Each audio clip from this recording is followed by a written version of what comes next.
We are all called to do something special. We are all called for a purpose, and if not done by us, probably will not be done at all. We are all gifted with individual talents and abilities. And no matter the size of the family, whether you guys are just 1 or 1,000, yours is as unique as one of the billion stars in the galaxy. And sometimes it's not easy to find a way through.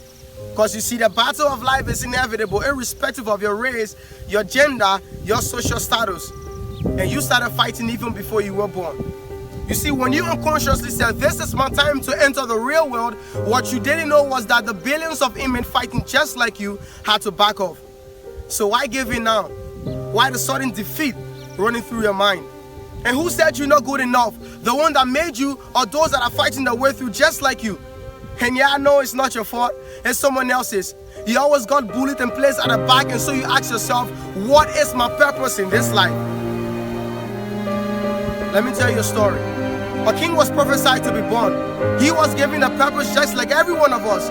His was to seek and to save those that were lost. His dad was a carpenter, and he was born in a manger.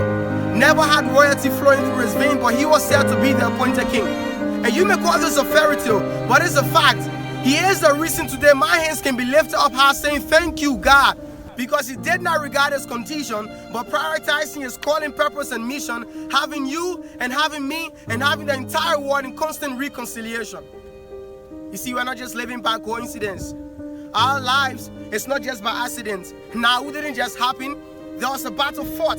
There was a price paid. Heaven gave her best, taking us from the dungeon of darkness, because while we're yet in sin, God wasn't pleased. And although the exchange wasn't necessary, his love for us will not let him be.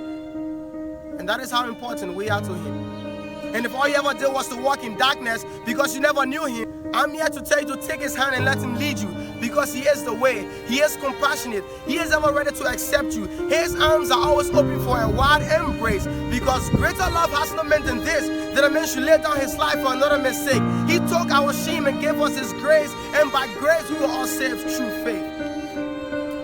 Our story has been written already. We hail from the heavenly. Though this is not our present home, we are here to carry on a mission, preaching the gospel to every nation. And you are not too big, neither are you too small.